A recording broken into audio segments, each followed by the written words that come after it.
Asida kaleraga ngalang han tobuda presa manang mo honorable siminsan ai di tau ta dina ai yang singe kal yam lai na lo sileba adu de se kari kari tawni e para mo so mo to ro ko pum thoktra de pesa sing do kala di no terrorist ki terrorist ki sanpam de ke kara po pesara natraga drug te ki popi on de kara po pesara corruption de gira haribu mam chi dil tonor ba Prevention of Money Laundering Act 2002 hai enactment tau greba asidani Prevention of Money Laundering Act ki makadani oibal lan ba chumbana amani pasal lan si nare Kejriwal phao adu ni sim chu oinu oinaga to ribdo Enforcement Directorate habisa Prevention of Money Laundering Act achi mohin sinaga damna chumni ki police na to ya de mihan mipun gi crime do Enforcement Director na tawroi corruption Lalobaki Pangapa proceed, smuggle the Pangapa, drug the Pangapa, Iron Yadana, Darpo Pesa, Achi Yangshanaba, the provision share, Prevention of Money Laundering Act 2002 Naba. Masikanana Togani, Masidi Enforcement Directorate, Idan Tongana. Ate me had me pun crime Gamanil and the day. Asigida, Madumagi, Eleam Yawada Munto with them, Adu de, Shida Chapsadra. Pesa Coloro Hunga. Yang kay mga Cebu kanana puto ko din masikalay din no si sing Burma digi o riba kaya kaya do dan puto prama amni ko ay na haibong amdre investigation di changi dana adigi paulilendo hangbum to idana ko paraga bon padra bawda hangbum to idana sigum magi podam yam chawo podam si cabinet na state government na ngamoya bum se assembly du puto pum changya then handakta NPG di nagama cobra na hali na kape na tawiko masisay khading na evening cobra no oro CRPF ni ko kurase police firing de oro natraga atopa firing de oro kap na bagi oro azu da nong mai na panda na mi soba adu di FIR ma no ka kadam na si compulsory ni ko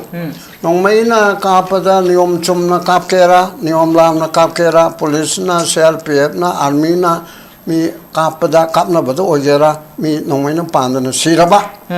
then Supreme Court na National Human Rights Commission haribdi FIR ma lokha kadam na ase lokhote enta na ngarangi hoilan pawgi de yawbani FIR lokhote aduga amuk khwading na pamna koi praja sing june ai praja de bon chinningi postmortem tawdana mi du phamjin gare loiradra adu we want justice Justice Tauran when I hiding Justice Pangano. Karinoibu, Justice to Tona by a Paramalehangadaba, Justice to Tona Bakanawa Jagata Panbono no Maido, Hydrocanaba postmortem Tawadabido, postmortem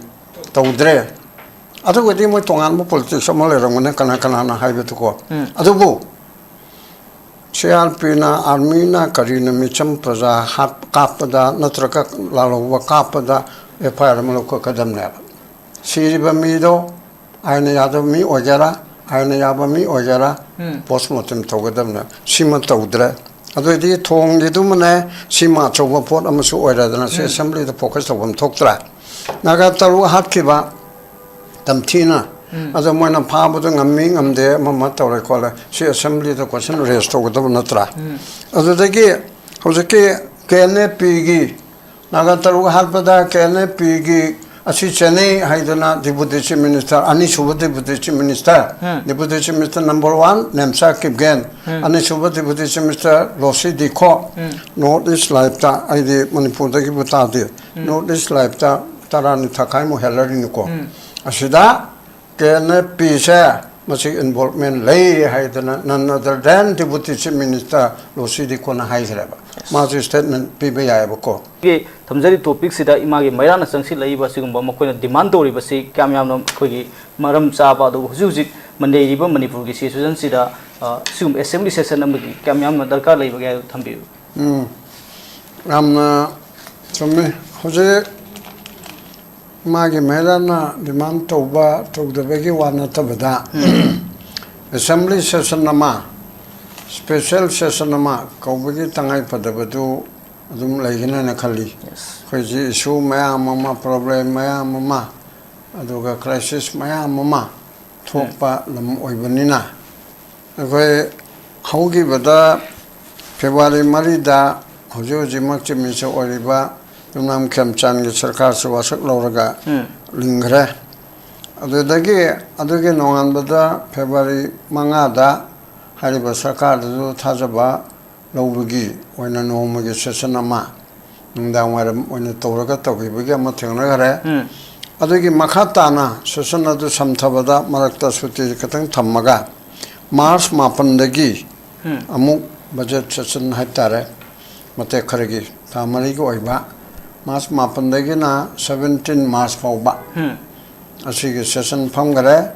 ꯑꯗꯨꯗ ꯈꯟꯅꯕ ꯌꯥꯕ ꯇꯧꯕ ꯌꯥꯕ budget ꯁꯦꯁꯟꯒꯤ ꯃꯔꯤ ꯂꯩꯅꯕꯁꯤꯡ ꯑꯗꯨꯗ ꯈꯟꯅꯈꯔꯦ ꯃꯗꯨ ꯊꯥ 4ꯒꯤ budget ꯑꯣꯏꯕꯅꯤꯅ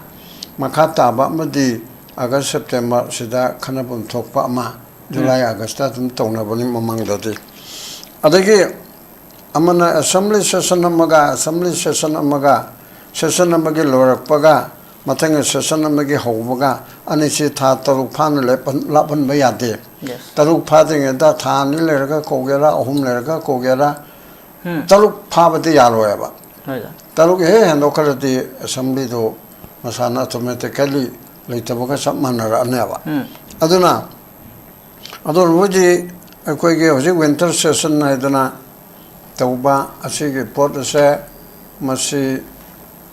ꯍꯧꯈꯤꯕ ꯐꯝꯕ ꯌꯥꯈ꯭ꯔꯕꯅꯤ ꯖꯨꯂꯥꯏ ꯑꯥꯒꯁꯇꯒꯤ ꯍꯧꯖꯤꯛ ꯑꯥꯒꯁ ꯆꯪꯉꯛꯑꯦꯗꯅ ꯃꯃꯥꯡꯗꯗꯤ ꯃꯃꯥꯡꯒꯤ 11 ꯑꯦꯁꯦꯝꯕ꯭ꯂꯤ 10 ꯑꯦꯁꯦꯝꯕ꯭ꯂꯤꯒꯗꯨꯗꯤ ꯑꯗꯨꯝ ꯖꯨꯂꯥꯏ ꯑꯥꯒꯁ ꯖꯨꯂꯥꯏꯒꯤ ꯁ꯭ꯋꯥꯏꯗ ꯑꯗꯨꯝ ꯐꯝꯃꯦꯕ ꯑꯗꯨꯅ ꯊꯥ 3 ꯐꯥꯗꯕ ꯊꯥ 3 ꯐꯥꯕ ꯐꯥꯎꯕ ꯉꯥꯏꯒꯦ ꯍꯥꯏꯔꯒꯅ ꯁꯦꯞꯇꯦꯝꯕꯔ 18ꯀꯤ ꯃꯃꯥꯡꯗꯀꯣ ꯁꯦꯞꯇꯦꯝꯕꯔ 19ꯀꯨꯝꯕꯗ ꯀꯧꯍꯧꯒꯗꯕ ꯃꯗꯨꯅ ꯊꯥ 3 ꯐꯥꯗꯅꯕ ꯂꯥꯏꯒꯤ ꯁꯣꯏꯗꯅꯕ ꯇꯧꯕꯗꯨꯅꯤꯀꯣ ꯑꯗꯨ ꯊꯥ 3ꯇꯣ ꯉꯥꯏꯒꯗꯕꯅꯤ ꯍꯥꯏꯕꯗꯤ ꯂꯩꯇꯦꯕ ꯌꯥꯝꯃꯕꯗ ꯑꯗꯨꯗꯤ ꯍꯦꯟꯅ ꯂꯥꯞꯍꯟꯒꯅꯨ ꯍꯥꯏꯕꯅꯦꯕ ꯑꯗꯨꯒꯤ ꯃꯔꯛꯇꯁꯨ ꯌꯥꯏꯑꯕ ꯑꯗꯨꯝ ꯃꯔꯛꯇ ꯌꯥꯕꯗꯨ ꯂꯩꯔꯤꯕ ꯑꯩꯈꯣꯏꯒꯤ ꯍꯧꯖꯤꯛꯀꯤ ꯗꯦꯃꯣꯀ꯭ꯔꯦꯁꯤꯒꯤ ꯃꯅꯤꯄꯨꯔꯒꯤ ꯇꯧꯔꯤꯕ ꯁꯦꯟꯇꯔꯅ ꯈꯨꯠ ꯊꯤꯡꯖꯤꯟꯕ ꯖꯒꯥ ꯑꯣꯏꯅ ꯇꯧꯕꯅꯤꯅ ꯃꯅꯤꯡ ꯇꯝꯅ ꯁꯥꯁꯣꯟ ꯇꯧꯕ ꯉꯝꯖꯗꯕꯅꯤ나 ꯑꯦꯁꯦꯝꯕ꯭ꯂꯤ ꯐꯝꯕꯁꯤ ꯍꯧꯖꯤꯛꯀꯤ ꯄ꯭ꯔꯖꯦꯟꯠ ꯒꯚꯔꯟꯃꯦꯟꯠꯁꯤꯅ ꯄꯥꯝꯃꯣꯏꯕꯀꯣ ꯐꯝꯃꯁꯨ ꯂꯥꯏꯒꯤ ꯁꯣꯏꯗꯅꯕ ꯃꯇꯝ ꯍꯦꯟꯗꯣꯛꯀꯗꯧꯔꯦ ꯀꯥꯏꯅ ꯅꯣꯡꯃꯈꯛ ꯐꯝꯕ ꯑꯗꯨꯒꯨꯝꯕꯅ ꯃꯌꯥꯝꯅ ꯄꯥꯝꯃꯤꯕꯁꯤꯅ ꯁꯨꯖꯥꯇꯥ ꯍꯣꯏꯅ ꯄꯥꯝꯕꯗ ꯅꯠꯇꯕ ꯃꯌꯥꯝꯅ ꯄꯥꯝꯃꯤꯕꯁꯤꯅ ꯍꯧꯖꯤꯛꯀꯤ ꯀ꯭ꯔꯥꯏꯁꯤꯁꯁꯤ ꯃꯦꯅꯦꯖ ꯇꯧꯅꯅꯕ ꯑꯦꯁꯦꯝꯕ꯭ꯂꯤꯗ ꯒꯚꯔꯟꯃꯦꯟꯠꯅ ꯃꯊꯟꯇꯅ ꯂꯦꯞꯄ ꯉꯝꯖꯗꯕ ꯃꯥꯒꯤ ꯋꯥꯈꯜ ꯂꯥꯝꯕ ꯐꯪꯖꯗꯕ ꯃꯌꯥꯝꯗꯣ ꯑꯦꯁꯦꯝꯕ꯭ꯂꯤ ꯑꯁꯤꯗꯤ ꯃꯤꯌꯥꯝ ꯔꯤꯄ꯭ꯔꯖꯦꯟꯠ ꯇꯧꯗꯣꯏꯅꯤꯀꯣ ꯑꯣꯄꯣꯖꯤꯁꯟ ꯔꯨꯂꯤꯡ ꯄꯨꯝꯅꯃꯛ ꯑꯁꯤ ꯃꯣꯏꯅ ꯈꯪꯕ ꯀꯌꯥ ꯌꯥꯎꯒꯅꯤ ꯈꯪꯗꯕ ꯀꯌꯥꯗꯨ ꯃꯌꯥꯝꯅ ꯁꯖꯦꯁꯟ ꯄꯤꯅꯤ ꯅꯩꯅꯔꯛꯀꯅꯤ ꯈꯣꯠꯅꯔꯛꯀꯅꯤ ꯑꯗꯨꯒꯨꯝꯕꯗꯨ ꯇꯧꯔꯦ ꯍꯥꯏꯔꯀꯥꯟꯗ ꯑꯦꯁꯦꯝꯕ꯭ꯂꯤꯗꯨꯗ ꯃꯔꯤꯛ ꯆꯨꯝꯕ ꯋꯥꯐꯝ ꯀꯌꯥ ꯑꯩꯈꯣꯏꯅ ꯑꯣꯅꯔꯦꯕꯜ MLAꯁꯤꯡꯁꯤꯅ ꯄꯨꯊꯣꯔꯛꯑꯣꯏꯗꯕ ꯃꯣꯏꯗ ꯋꯥꯈꯜ ꯊꯣꯛꯑꯣꯏꯗꯕ ꯃꯥꯟꯕꯒꯁꯤ ꯑꯦꯁꯦꯝꯕ꯭ꯂꯤꯗꯗꯤ ꯑꯣꯄꯣꯖꯤꯁꯟꯅꯆꯤꯡꯕꯅ ꯄꯨꯊꯣꯛꯅꯔꯛꯑꯦꯕꯀꯣ ꯐꯖ ꯐꯖꯕꯁꯨ ꯑꯗꯨꯝ ꯌꯥꯎꯋꯦꯕ ꯑꯩꯈꯣꯏꯅ ꯃꯄꯨꯡ ꯑꯣꯏꯅ MLAꯁꯤꯡꯁꯦ ꯆꯞ ꯆꯥꯕ MLA ꯑꯣꯏꯕꯒꯤ ꯊꯕꯛ ꯇꯧꯗ꯭ꯔꯦ ꯑꯗꯨ ꯇꯧꯗ꯭ꯔꯦ ꯍꯥꯏꯗꯅ ꯐꯅ ꯂꯥꯈꯥꯝ ꯍꯥꯏꯖꯔꯕꯁꯨ ꯑꯦꯁꯦꯝꯕ꯭ꯂꯤ ꯁꯦꯁꯟ ꯍꯥꯏꯕꯁꯦ ꯃꯁꯤꯗꯗꯤ ꯃꯤ ꯍꯪꯅꯔꯒ ꯑꯣꯏꯕ꯭ꯔꯥ ꯀꯔꯤꯅꯣ ꯇꯥꯟꯅꯔꯒ ꯇꯤꯟꯅꯔꯒ ꯇꯧꯔꯛꯄ꯭ꯔꯥ ꯈꯣꯠꯂꯛꯄ꯭ꯔꯥ ꯑꯦꯁꯦꯝꯕ꯭ꯂꯤꯗꯤ ꯐꯖꯕ ꯊꯣꯔꯛꯑꯦꯕ ꯁꯔꯀꯥꯔꯒꯤ ꯃꯔꯨꯑꯣꯏꯅ ꯑꯣꯄꯣꯖꯤꯁꯟꯅ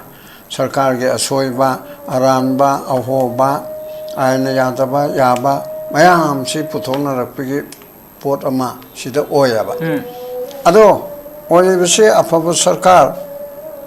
ꯄꯣꯄꯨꯂꯔ ꯒꯚꯔꯟꯃꯦꯟꯠ ꯆꯞ ꯆꯥꯕꯗ ꯑꯣꯏꯔꯒꯗꯤ ꯃꯣꯏꯒꯤ ꯑꯁꯣꯏꯕꯁꯤ ꯃꯤꯅ ꯍꯥꯏꯍꯟꯒꯗꯕꯅꯦꯕꯀꯣ ꯑꯣꯄꯣꯖꯤꯁꯟꯅ ꯑꯗꯩ ꯄꯕ꯭ꯂꯤꯛꯅ ꯂꯥꯎꯔꯤꯕ ꯈꯣꯠꯂꯤꯕꯁꯤ ꯇꯥꯒꯗꯕꯅꯦꯕ ꯑꯗꯨꯅ ꯍꯥꯏꯔꯤꯕ ꯃꯌꯥꯝꯁꯤ ꯌꯦꯡꯉꯀꯥꯟꯗ special session 하나 하이리 있이 그리고는 이부 짭짭한 마게 벤터 세션 우사게 마서 또 그리바 세션하기 마카타보다 타타룩 파드링에다 고고답세 마치나 세프템버기 트라트레 파고보다 트라툭 파고보다 고고답이 야버니나 마시 가면나 라이토 오고답부 말해봐니 좀 칸보다 아도가 따구에 할때 호제도 마가서 호래더나고 타망아 수르까도래더나 아시다 좀 고비야바 고라가 winter session dugi oina makhadu summer session mu oradawni asigi pot ama lakpasida pot mayam si neinabu yare adagi hairiba mayam da hanana 2015 da pass overga bill pass overga ek ondaba haibide governor ge action lobada governor na mu president da thagiba the president Loki Daba, Adu say do Yamredanoco, Adu Diamo, Kanabata Paratalani, Adu Mota, Eastern Bengal regulation 1873, ko Samna Harabata.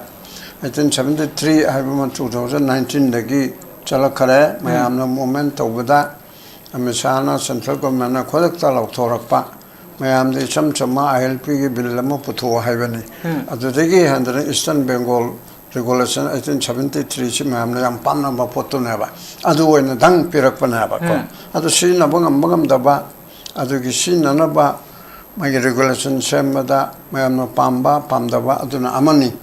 Haribasi, Laikaraba, Aduna Population Bill Protection, Population Bill Hybidugdi, Adugim Hot Amalagre. 하이브드관이 아두가 고모도 지기도다 거기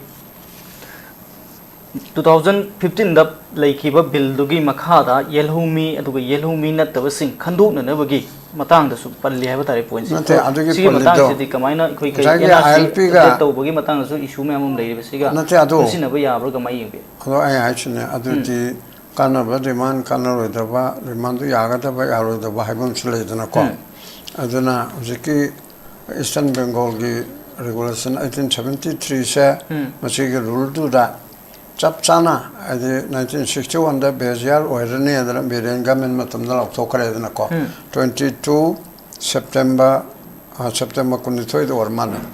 adu ki autoktana 1961 ki mamang da leramba jati singdo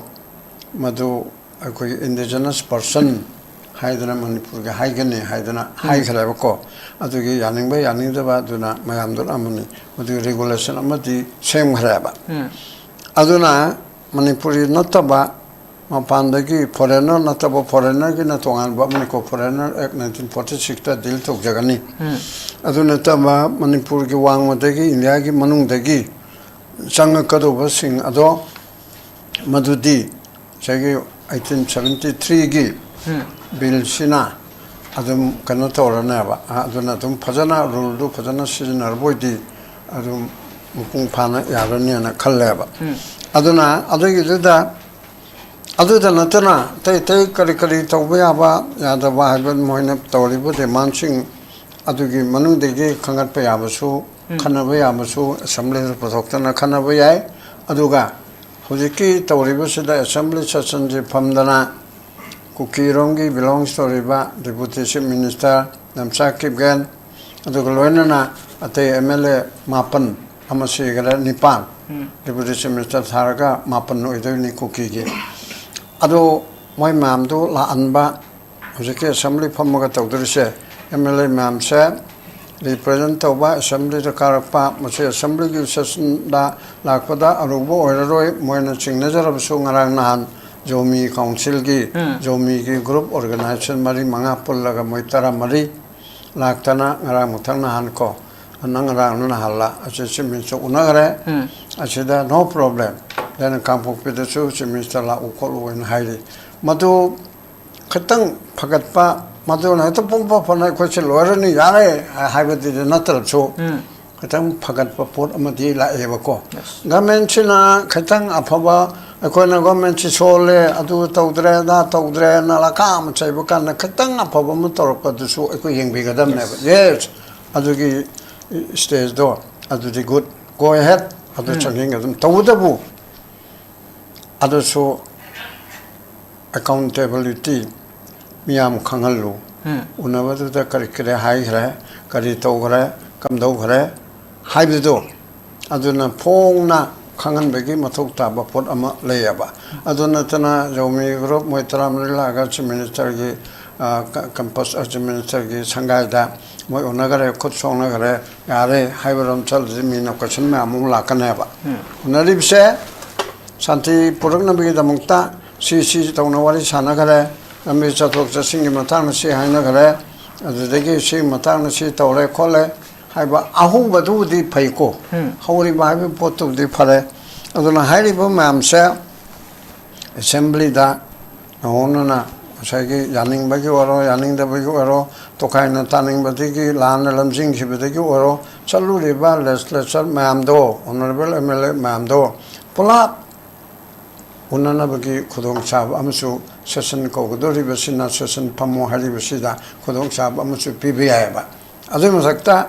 온라인다 미니스터 오리드나 디부티 미스터 nemsak 겐도 온라인다 디부티 미니스터 오리브세 카비넷 야오리브세 무슨 마이크디 좀다버네바 로마나마도 야데 하이봉을 레트라가서 아주 야에 하이봉 막수 레트리에버고 아주나 easily available 오이바 미암과 삼나버야바 미니스터 지부 popular government 지부 미암게 나트로 근데 미암되게 탑톡 날래라가 사무드로 왕맘들래라가 미암과 삼나가 들리면 하기도 야되더나 아주나 아주금바 미암도 숨고 있으면 살락더나 더고야나봐 아주금바 마찬마찬 미암치 떠간다 아들이 람비서피아라 아니 아주 야하나고다니 아주 만응다 람한바 act of terrorism tawbadudi huiba karma kangbuno karma community no adi question leite terrorist tawba angang hatpa adudagi makak kakpa khotpa tori mam didi loge topun topudi tawutaredna then NRC chana hanabagi angta mayamum che tawridna adugum susugo mena pangtokpa taredna aduna hariba karasi hanbagi oina sumaina mage merana demand tawbudanatana 마기 세션나마 도품 독포도 september다디 다이 아두 september 나이들업소 아가스케 땅카이스와이 되기 그런 망조나나 다따로 판다고 야대 해블레이테바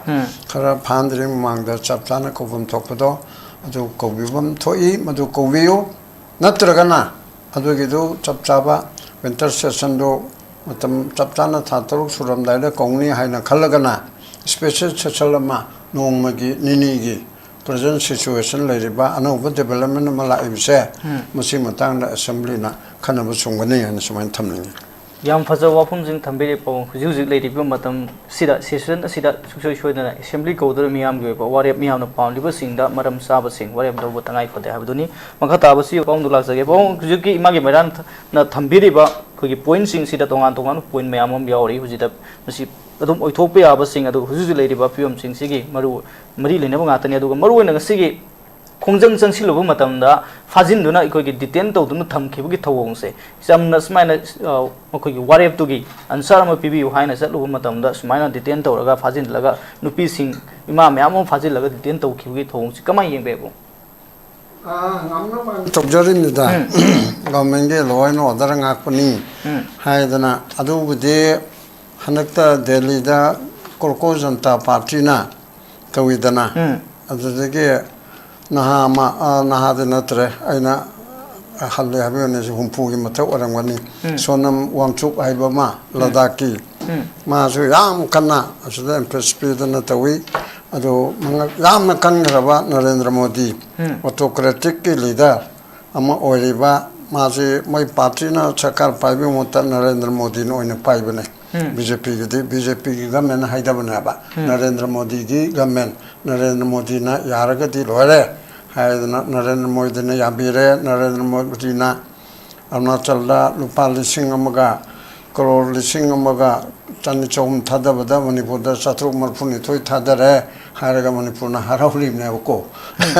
ꯑꯗꯨꯅ ꯁꯤꯒꯨꯝꯕ ꯌꯥꯝ ꯂꯩꯈ꯭ꯔꯦ ꯑꯩꯈꯣꯏꯗ ꯅꯤꯡꯊꯤꯖꯅ ꯁꯥꯁꯣꯟ ꯇꯧꯕꯁꯦ ꯑꯩꯈꯣꯏ ꯅꯍꯥꯟꯃꯈꯩ ꯉꯥꯡꯕꯁꯤꯗ ꯋꯥꯔꯛꯇꯅ ꯀꯟꯅ ꯑꯗꯨꯝ ꯍꯥꯏꯅꯤꯡꯗ꯭ꯔꯦ ꯀꯔꯤꯅꯣꯕ ꯒꯕꯔꯅꯦꯟꯁ ꯑꯃ ꯑꯣꯏꯕꯒꯤ ꯇꯧꯔꯤꯕꯁꯤ ꯀꯔꯤꯅꯣ ꯂꯤꯁ 2ꯗ 7 ꯁꯦꯗꯨꯜꯒꯤ ꯂꯤꯁ 2ꯗ ꯀ꯭ꯂꯥꯔ ꯀꯠ ꯍꯥꯏꯔꯕ ꯅꯠꯇ꯭ꯔꯣ ꯃꯁꯤꯒꯤ ꯃꯥꯒꯤ ꯁꯣꯚꯔꯦꯟ ꯄꯥꯋꯔꯁꯦ ꯁꯨꯄ꯭ꯔꯤꯝ ꯀꯣꯔꯠꯅ ꯍꯥꯏꯔꯦꯗꯅ state has got its own sovereign authority list 2ꯗꯨꯒꯤ ꯃꯅꯨꯡꯗ ꯃꯥꯒꯤ jurisdictionꯒꯤ ꯃꯅꯨꯡꯗ ꯂꯩꯖꯒꯗꯕꯅꯦꯕ ꯑꯗꯨꯒꯤ ꯄꯣꯠ ꯑꯗꯨ ꯇꯧꯗꯗꯅ law and order state ngakadabni public order law and order di pick ine public order achaubache number 1 da entry number 1 da yawrimni list 2 gi adudagi mu sai man pange bain su pange na khalambani yam kanna tawning bache belly bridge ama chandel aduga churchanpur ferjol gi sida tonamna tha tran thoi changna saba yot ki rupa crore ahumga lakh 85 अजा मोय नैना खनन नैना बदा सुमाइने खिबदुनिको अदु मनुंदा UK lab हाइबा सुद यावरिबा United cookie liberation front असिना 2.67 करोड़ हदि करोड़ अनिगा तरत Moyna पुथोकपा aduga 87 8 kumba amana prajadagi khaiba haiba adugumba thongama thatrai thoi changaga aina yadaba mongda chabse 지 프라자소 자날리소 우켄소 아니 마스도 과디 펜드리체 로 캉바 싱주 지 자날리소 네네데네 링쿠나 임폴타임스타 농니니 네노라 미 마카라 굽나 네네 치 야다바 포나마네바 그리게노이부 렌 아이템 넘버 엔트리 넘버 18데 야우리바 리스트기 람세 머니푸르기 람세 what hill and plan the land belongs to the state belongs to Gudamna then Ching Pa Turen Tuong Punamak state kinaba except central government gi over national highway gumba aduga forestry gi port gumba aduga central Ganga Jamna gi masa gumba ko Manipur gi yorte asigum sina le norso bridge or so masina this one gi central ginaba but Impal Turen Manipur Turen Chandel da Philipse masidi state kini aduda thaba bridge state kini challi balambi tiger road kind of similar adugi road kind of similar achi state of Manipur belongs to the state kilam nebako adu sigum masida without any permission say masangna adu lanai group mamana sabasu yadaba government natana thonge adu chauba company chauba mana tawraga sadurim nebako madu company dugi laibatu thong dugi yo chai puropatu pairaga puropujala natraga karim chingdrab jala ache anake July tarada honorable MLA Paunil Len kuki gilari haiba MLA Badralo sina hairedo ache sarkar ge waramabadi inaugural function cha yawram moy sarkar na tabanina khulmingam government hai mailonda da khabar gi pauni ko khulmingam government na musak khangma thong oibanina ai yawri bani andaside changi bu pesa cha Manipur government da reimburse to hungani aruga both central and state na legalized masak kangan gani masigi damukta ikol legislature punama ade moi kuki gitare moi mapando asi polap na amonto ina honagani lautho ebase asida khaleraga ngalana hanto buda presama nang mo honorable mention ai di tau ta dena ai yangsinge khal yam laina losileba adude se karikali tawni e para ma somo to lo kon thoktra de paisa sing do kala dino terrorist ki terrorist ke sanpam de ke karapo pesara natraga drug te ki popion de ke karapo pesara corruption de ra haribu mam chi dil tonba prevention of money laundering act 2002 hain enactment to graba asidani prevention of money laundering act ki makadani oibal lan chumbana amani pasala si nare Kejriwal phao ni sim chu oinu oinaga to ribdo enforcement directorate habisa prevention of money laundering act achi mohin sinaga damna chumni gi police na to ya de mian mipun gi crime do enforcement director na tawroi corruption lalobagi phangakpa proceed smuggle de phangakpa drug de phangakpa aina yadana ta pesa achi yangshanna ba adigi provision se prevention of money laundering act 2002 ne ba masi kanana tawgni masidi enforcement directorate aidan tonganna atai mehat mepun crime ga mani lenate asigida madugu magi area me yawda moin tawgadam adu de sida chapchadra pesa koloro humga lang kai manga sibu kanana puto kotel masi kalai de no si singna barma degi Oriba kena kya do dan putoy prama amniko aina haibong amdre investigation di changidana azegi paulilendo hangbum thoidana ko pharaga bon phadra bawda hangbum thoidana sigum magi podam yam chawo podam amse cabinet na state government na ngamoy bum se assembly du putok pum changya then 100 NPG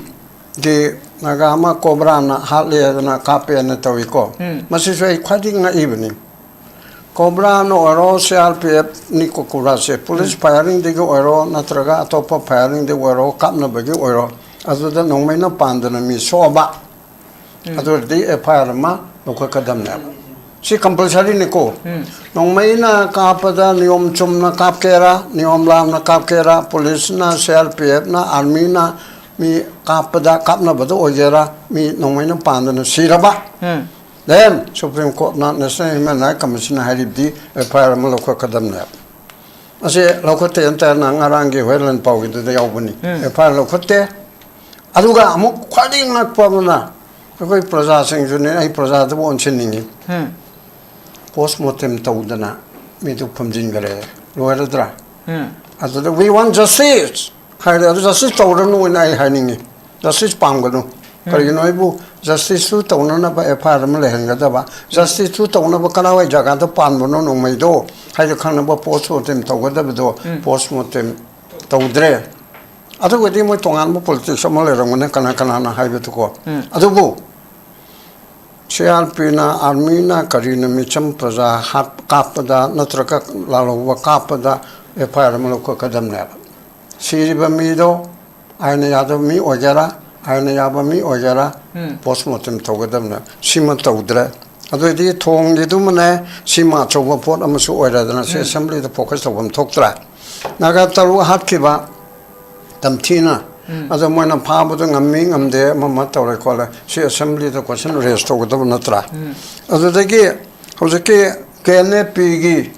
naga taru hat pada KNP gi asi Chennai haidana deputy chief minister ani suba deputy chief minister deputy chief minister number 1 Nemsa Kipgen ani suba deputy chief minister Losi Dikho Northeast Laipta aidi Manipur dagi butadi Northeast Laipta tarani thakai mo helari niko asida KNP se masi involvement lay haidana none other than deputy chief minister Losi Dikho na haireba masi statement PBI bako adidi KNP channel harbodi KNP sigi makokti kanano Thangboy Kipgen president hariba Thangboy Kipgen sidi chamchambara kanagi mari mata kanaga no deputy chief minister Nemsa Kipgen ki nupa ado de aina yadaba mi hapa terrorist act oraga mi makang ka ibo organization duki makok terrorist number 1 mi hariba siga like ain thugai number 1 siga ain nga iba deputy chief minister number 1 sibu yari brana yes yen thongba nga thongba sareng thongba duda amang baga tinchilaga ochin basibu chaba yagadra ba aduna amana terrorist ki makok amana ain chembegi makok ngamthang next to ngamthang chief minister ki mathang asi kalma na tawdino base adu city government china ngamaro ba adudi assembly da opposition na pukal patare asi umma tawtare ba adege hanigi legi ba sahani da su de lok nabagi da mukta kanona akoge center government da takshin ba hana warab law khara takshin ba hana warab law raga du su mamang da amada naina khara adu takshin li bado takshin khara bra honorable home minister govindas na nong ma hai ki batai mase center na karigma papa por amada thamu rangwani harga toy adu di assembly no pass or de karikana re assembly da warab am pass toraga opposition yauna puna mangna yana ba yaudana pass torabum center da thambada adu thabakpo onthok ngamdradi adu kariga mena chief minister na cabinet mayam kautare opposition leader kautare ebobi kautare nara kautare kana kautare agwe assembly na warab law harabani adu center da chalaga harisi sugum bagi raje khoi sida tawdra ba khoi da political system ja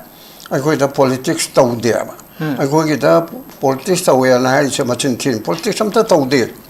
sarkar paibi sanabi MLA oibi sanabi se hai be moina waro bi pausi yamla yado waro so individual da nate asigum megi mo sida karigum ba mata taunana ba law and order nitijana se khwading ngarang na hanga siraga na tarim law and order se amechana review taune na adudi president rulla law and order bu amechana review taune sida ai khoi chu law hitrab jala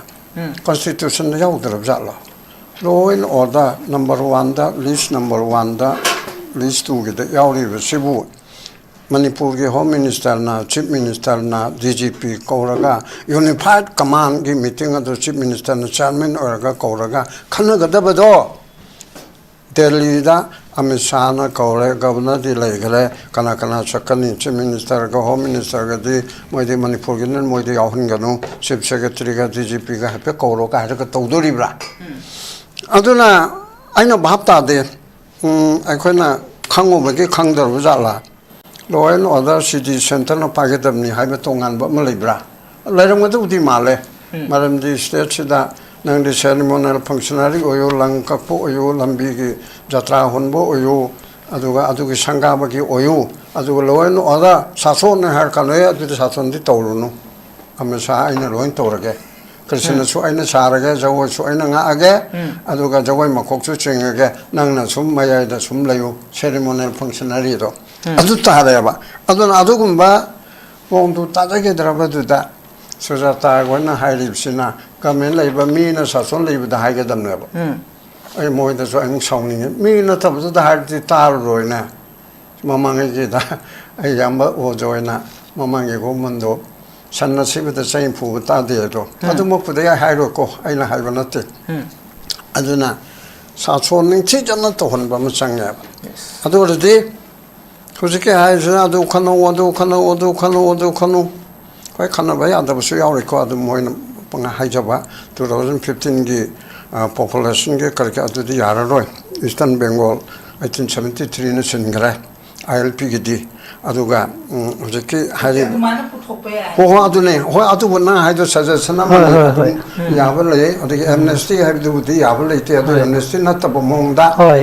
ꯈꯨꯟ ꯉꯥꯛꯄꯁꯤꯡꯗꯣ ꯑꯗꯨꯒ ꯑꯔꯥꯝꯕꯥꯏ ꯇꯦꯡꯒꯣꯜꯗꯣ ꯑꯗꯨꯒꯤꯁꯨ ꯇꯣꯉꯥꯟꯅ ꯑꯩꯈꯣꯏ ꯈꯟꯕ ꯂꯩꯔꯤ ꯍꯥꯏꯕ ꯑꯗꯨꯒꯤꯗꯤ ꯂꯣꯗꯅ ꯀꯔꯤ ꯇꯧꯕ ꯀ꯭ꯔꯥꯏꯝ ꯑꯃ ꯇꯧꯔꯦ ꯍꯥꯏꯔꯕꯅꯤꯅ ꯑꯗꯨ ꯊꯥꯗꯣꯛ ꯍꯥꯏꯕꯗꯤ ꯌꯥꯗꯦ ꯌꯥꯗ꯭ꯔꯕꯗꯤ ꯀꯔꯤ ꯇꯧꯅꯤ ꯉꯁꯥꯏꯒꯤ ꯑꯦꯝꯅꯦꯁꯇꯤꯗꯨꯒꯤ ꯃꯑꯣꯡꯗ ꯑꯦꯝꯅꯦꯁꯇꯤ ꯍꯥꯏꯗ꯭ꯔꯁꯨ ꯈꯨꯟ ꯉꯥꯛꯄ ꯍꯥꯏꯗꯅ ꯄ꯭ꯔꯥꯏꯚꯦꯠ ꯗꯤꯐꯦꯟꯁꯇ ꯁꯔꯀꯥꯔꯒꯤ ꯁꯦꯀꯨꯔꯤꯇꯤ ꯐꯣꯔꯁꯦꯁꯅ ꯉꯥꯛꯄꯤꯗꯕꯗꯒꯤ ꯊꯥꯡ ꯇꯥ ꯎꯇꯨꯞ ꯄꯥꯏꯔꯒ ꯑꯗꯒꯤ ꯑꯐꯪꯕ ꯅꯣꯡꯃꯩ ꯂꯥꯛꯑꯒ ꯇꯧꯔꯒ ꯇꯧꯖꯔꯨꯕꯗꯣ ꯒꯕꯔꯅꯔꯅ ꯍꯥꯏꯈꯔꯦ 25ꯀꯤ ꯀꯩꯅꯣꯗ ꯐꯦꯕꯋꯥꯔꯤꯗꯔ ꯀꯩꯅꯣ 26ꯗꯔ ꯑꯁꯤ ꯅꯣꯏꯗ ꯉꯥꯛꯄꯤꯒꯅꯤ ꯅꯣꯏ ꯑꯦꯛꯁꯟ ꯑꯝꯇ ꯂꯧꯔꯣꯏ ꯑꯁꯤ ꯄꯤꯊꯣꯔꯛꯑꯣ ꯍꯥꯏꯅ ꯄꯤꯊꯣꯛꯑꯔꯦ ꯍꯧꯖꯤꯛ ꯐꯥꯔꯦ ꯈꯣꯠꯂꯦ ꯍꯣꯏ ꯑꯗꯨꯕꯨ ꯀ꯭ꯔꯥꯏꯝ ꯇꯣꯉꯥꯟꯅ ꯑꯗꯨꯒꯤ ꯃꯅꯨꯡꯗ ꯆꯟꯗꯕꯀꯣ ꯅꯨꯄꯤ ꯐꯥꯕ ꯌꯥꯎꯕ ꯑꯣꯏꯔꯝꯃꯕ ꯃꯤ ꯍꯥꯠꯄꯒꯤ ꯑꯣꯏꯔꯝꯃꯕ ꯑꯗꯨꯕꯨꯗꯤ ꯐꯥꯖꯧ we have nothing to say ꯑꯗꯨ ꯅꯠꯇꯦ ꯑꯗꯨ ꯅꯠꯇꯕ ꯆꯨꯝꯅꯒꯤ ꯈꯨꯠꯂꯥꯏ ꯄꯥꯏꯔꯒ ꯂꯥꯛꯈ꯭ꯔꯒ ꯍꯟꯗꯣꯛꯑꯣ ꯍꯥꯏꯕ ꯃꯇꯝꯁꯨ ꯆꯞ ꯆꯥꯅ ꯍꯟꯗꯣꯛꯈ꯭ꯔꯕ ꯑꯗꯨꯒꯤ ꯃꯃꯥꯡꯗ ꯂꯩꯔꯝꯕ ꯑꯣꯐꯦꯟꯁ ꯑꯣꯏꯔꯗꯤ ꯑꯗꯨꯗꯤ ꯒꯃꯦꯟꯅ ꯑꯦꯛꯁꯟ ꯂꯧꯈꯟ ꯊꯣꯛꯇꯦꯕ ꯑꯗꯨꯕꯨ ꯑꯦꯛꯖꯣꯅꯣꯔꯦꯠ ꯇꯧꯕ ꯀꯧꯋꯦꯕ ꯑꯦꯛꯖꯣꯅꯣꯔꯦꯠ ꯍꯥꯏꯁꯦ ꯉꯁꯥꯏ ꯁꯣꯝꯗꯅ ꯑꯦꯝꯅꯦꯁꯇꯤ ꯀꯥꯏꯅ ꯍꯥꯏꯔꯤꯗꯣ ꯑꯗꯨꯅ ꯏꯟꯗꯤꯌꯥꯒꯤ ꯑꯣꯏꯅ ꯂꯥꯛꯀꯥꯟꯗꯅꯤ RGMꯒꯤꯗꯅ ꯉꯁꯥꯏ ꯍꯥꯏꯗꯣ RGMꯒꯤ ꯇꯧꯈꯤꯕ ꯄꯥꯔꯤ ꯍꯣꯏ ꯀꯔꯤ ꯍꯣꯏ ꯇꯧꯕꯗ ꯑꯗꯨꯗꯤ ꯏꯟꯗꯤꯌꯥꯒꯤ ꯄꯣꯂꯤꯁꯤ ꯑꯃꯒꯤ ꯃꯈꯥꯗ ꯇꯧꯔꯛꯄꯅꯦ ꯑꯗꯨꯅ ꯑꯦꯛꯖꯣꯅꯣꯔꯦꯠ ꯇꯧꯕ ꯍꯥꯏꯗꯅ ꯁꯦ ꯒꯃꯦꯟꯒꯤ ꯄꯕ꯭ꯂꯤꯛ ꯄꯣꯂꯤꯁꯤꯗꯅ ꯀꯩꯅꯣꯗꯣ ꯑꯩꯈꯣꯏꯒꯤ ꯗꯥꯀꯨ ꯃꯍꯥꯔꯥꯅꯤ ꯅꯨꯄꯤꯗꯣ UPꯒꯤ ꯑꯐꯥꯎꯕꯤꯗꯣ ꯀꯩꯅꯣ ꯃꯨꯂꯥꯌꯝ ꯁꯤꯡ ꯌꯥꯗꯕꯅ ꯃꯤ 50 ꯗꯥꯀꯨ ꯃꯌꯥꯝ ꯑꯃ ꯕ꯭ꯔꯥꯍꯃꯟ ꯗꯥꯀꯨ ꯃꯌꯥꯝ ꯐꯨꯂꯟ ꯗꯦꯕꯤ ꯍꯥꯜꯂꯦꯅ ꯇꯧꯕꯗꯨ ꯁꯔꯦꯟꯗꯔ ꯇꯧꯍꯜꯂꯦꯔꯒ ꯅꯪ ꯒꯣꯔꯃꯦꯟꯗ ꯑꯩꯒꯤ ꯄꯥꯔꯇꯤꯗ ꯁꯃꯥꯖꯋꯥꯗꯤ ꯄꯥꯔꯇꯤꯗ ꯚꯣꯠ ꯂꯦꯞꯄꯒ MLA ꯑꯣꯏꯌꯨ ꯅꯪꯅ ꯔꯥꯟ ꯄꯨꯝꯅꯃꯛ ꯉꯥꯛꯄꯤꯔꯒꯦ ꯍꯥꯏꯔꯒ ꯃꯥꯁꯤ ꯚꯣꯠ ꯂꯦꯞꯄꯜꯂꯦ ꯑꯗꯨꯒ ꯀꯦꯁ 60ꯒꯤ ꯃꯊꯛꯇ ꯂꯩꯕꯗꯣ ꯑꯦꯛꯖꯣꯅꯣꯔꯦꯠ ꯇꯧꯔꯦ ꯍꯥꯏꯕꯗꯤ ꯉꯥꯛꯄꯤꯔꯦ ꯑꯦꯛꯖꯣꯅꯣꯔꯦꯠ ꯇꯧꯕ ꯑꯃ ꯂꯩꯌꯦꯕ ꯂꯥꯜꯍꯧꯕ ꯃꯌꯥꯝꯒ ꯋꯥꯔꯤ ꯁꯥꯔꯦꯅꯀꯣ NSN IME ꯍꯥꯠꯂꯝꯕ ꯑꯗꯩ ꯑꯟꯗꯔꯒ꯭ꯔꯥꯎꯟ ꯑꯗꯨꯗ ꯃꯤ ꯍꯥꯠꯂꯝꯕ ꯑꯥꯏꯟ ꯌꯥꯗꯕ ꯃꯌꯥꯝꯁꯦ ꯀꯔꯤꯒꯨꯝꯕ ꯄꯣꯂꯤꯁꯤ ꯑꯃꯒꯤ ꯃꯈꯥꯗ ꯀꯩꯅꯣꯒꯤ ꯁꯃꯥꯖꯁꯤꯗ ꯄꯨꯁꯤꯜꯂꯛꯅꯕ ꯍꯣꯠꯅꯕꯗ ꯍꯣ ꯅꯪꯅ ꯇꯧꯈꯤꯕ ꯑꯔꯥꯟꯕꯗꯣ ꯑꯩ ꯉꯥꯛꯑꯒꯦ ꯇꯧꯕꯗ ꯅꯪ ꯁꯤ ꯇꯧꯁꯤꯀꯣ ꯍꯥꯏꯔꯒ ꯁꯤꯖ ꯐꯥꯌꯔ ꯑꯦꯒ꯭ꯔꯤꯃꯦꯟ ꯍꯥꯏꯗꯅ ꯈꯔ ꯆꯥꯎꯕꯗ NSN IMꯅ ꯇꯧꯔꯤꯕ ꯑꯗꯨꯒ ꯃꯅꯤꯄꯨꯔꯗꯁꯨ UNLF ꯄꯥꯝꯕꯩ ꯒ꯭ꯔꯨꯞꯅ ꯆꯪꯁꯤꯜꯂꯛꯏꯕ ꯑꯁꯤꯒꯤ ꯄꯣꯠ ꯃꯌꯥꯝꯁꯦ ꯃꯣꯏꯅ ꯃꯃꯥꯡꯗ ꯇꯧꯔꯝꯃꯤꯕꯗꯨ ꯀꯔꯤꯒꯨꯝꯕ ꯄꯕ꯭ꯂꯤꯛ ꯄꯣꯂꯤꯁꯤ ꯑꯃꯒꯤ ꯃꯈꯥꯗ ꯉꯥꯛꯄꯤꯕ ꯁꯤꯟꯕꯤꯕꯗꯨ ꯌꯥꯏꯑꯕꯀꯣ ꯑꯗꯨꯒꯤ ꯃꯑꯣꯡꯗꯨꯗ ꯍꯧꯖꯤꯛꯀꯤ ATꯅ ꯇꯧꯈꯤꯕ ꯑꯇꯩ ꯑꯇꯩꯅ ꯇꯧꯈꯤꯕ ꯑꯩꯈꯣꯏꯅꯁꯨ ꯍꯥꯏꯁꯤꯅꯤ ꯃꯇꯝꯗꯨꯗ ꯂꯣꯅꯁꯨ ꯌꯥꯏꯑꯕ IPCꯒꯤ ꯍꯧꯖꯤꯛꯇꯤ BNS ꯍꯥꯏꯔꯦ BNSꯀꯤ section 34ꯗꯒꯤꯅ 44 ꯐꯥꯎꯁꯦ right to private defense ꯃꯤ ꯑꯃꯅ ꯑꯩꯕꯨ ꯍꯥꯠꯀꯗꯒꯤ ꯂꯥꯛꯑꯕꯣꯏꯗꯤ ꯑꯩꯅ ꯃꯥꯕꯨ ꯉꯥꯛꯊꯣꯛꯍꯧꯕꯗ ꯁꯤꯔꯕ ꯑꯗꯨꯏꯗꯤ ꯑꯩ ꯂꯥꯏꯕꯜ ꯑꯣꯏꯗꯦꯕ ꯑꯗꯨꯅ ꯀꯨꯀꯤ ꯈꯪꯗꯦ ꯇꯦꯔꯣꯔꯤꯁ ꯈꯪꯗꯦ ꯒ꯭ꯔꯨꯞ 50 ꯆꯥꯝꯃꯅ ꯂꯥꯛꯑꯒ ꯑꯩꯈꯣꯏ ꯈꯨꯟꯒꯤ ꯃꯣꯏꯔꯥꯡꯒꯤ ꯑꯀꯣꯏꯕꯁꯦ ꯄꯨꯂꯞꯇ ꯇꯧꯔꯦ ꯍꯥꯏꯔꯗꯤ ꯃꯣꯏꯔꯥꯡꯒꯤ ꯅꯍꯥꯔꯣꯜ ꯃꯌꯥꯝꯗꯨ ꯃꯥꯅ ꯄꯥꯏꯕ ꯆꯩ ꯊꯥꯡ ꯇꯥ ꯅꯣꯡꯃꯩ ꯇꯧꯔꯒ ꯉꯥꯛꯊꯣꯛꯆꯕꯗ ꯁꯣꯝꯗ ꯍꯥꯠꯈꯤꯕꯗꯣ ꯍꯥꯠꯂꯝꯗ꯭ꯔꯒꯗꯤ ꯃꯄꯥ ꯃꯃꯣꯗ ꯂꯣꯏ ꯁꯤꯗꯣꯏꯅꯤ ꯑꯁꯤ ꯉꯥꯛꯊꯣꯛꯆꯕꯁꯦ ꯂꯥꯏꯕꯜ ꯃꯗꯨꯒꯤ ꯀꯦꯁꯇ ꯀꯩꯅꯣ ꯂꯩꯇꯦ ꯍꯥꯏꯔꯤꯕ ꯑꯗꯨꯃꯥꯏꯅ ꯇꯧꯖꯔꯝꯕ ꯃꯌꯥꯝꯗꯣ ꯁꯔꯀꯥꯔꯅ ꯉꯥꯛꯄꯤꯗꯕꯗꯒꯤ ꯃꯈꯣꯏꯅ ꯉꯥꯛꯆꯕ ꯃꯌꯥꯝꯗꯣ ꯍꯧꯖꯤꯛꯇꯤ ꯁꯔꯀꯥꯔꯅ ꯈꯨꯗꯣꯡ ꯆꯥꯕ ꯂꯥꯛꯀꯥꯟꯗ 콜라이 페로 아이코초 강에 아주 기도기보도 아주 페바리 꾼다 럭토에코 꾼텔레 폰도 콜라이 상갈로 나트르디 약간 맥션 라운에 로인 당하절 에티도 콜라이 타도에 거의 보고 인바이트로드나 세나라 뭐나 그 영비우 하나 사키 오래 매암스 떠오래 아두가 허직나 땡았다나 파레 하 에티 마푼나무수 차치 떠오래 두주 떠오래 다 떠오래 두 떠오래 왔다 생나 크리미널 크라임은 떠오르기 두디 똑저렇고 아두나 타바 하나기 마망데 농이 파르미 하비동 뜨디 파바 야우르데 아두술라레 아두나 섬들락보다 이렇게 저서 타고이나 하리도 assembly session 타 따로 시 September 따라 들었다 파번이나 마트라 뜻들로기나 할때도 아두디 September 따로 파부디 레이레부 타다 아주 따로 동아요 하면은 돼봐 따로티 파한 거는 꼰베기 session 아로이 밤마가 아무 도들이바 지가 따로티 랍토프 야르고 하면은 타오문은 거 부야드로 타머리 문은 거 부야드로 아두디 아두 거고도 칼라피 하여가나 스페셜 세션 니니기 홈니기 सरकार खक्तना कैबिनेट खक्तना मागे ब्रेन पुथोक चरगा ngam sing dudi opposition da tham kano da sorry assembly da thamabodi assembly sida ing sa sa gi ni khangda ba khangba ma mama le khona la wiri khongbiri adu sing mum khana ko kamda di opposition khangde tuition tobra akhangba mi de hangbra khangda bara mathantana khangjara pla tor phajabadana yes 아이고는 하이로 있다 보면 몽체 오포지션은 그 부터래 아직만 할 것도 만데 아주 디 어셈블리 아주 룰링 됐으니 거기 한말론 톡다바 아주 똑바나 하이비립세 메터도 되면 강는 부터래 거네 아주는 어셈블리 펌마할세 it is a must 하이비세 아시니다 Hujui lady film sida assembly khambai basi matang yam saba hujui miyam na pamleba adu manipur gi lady session sida assembly ama hujui thataruk yaudriba marak sida special assembly ama tangai fadaba lei habuduni makha tabsi ozar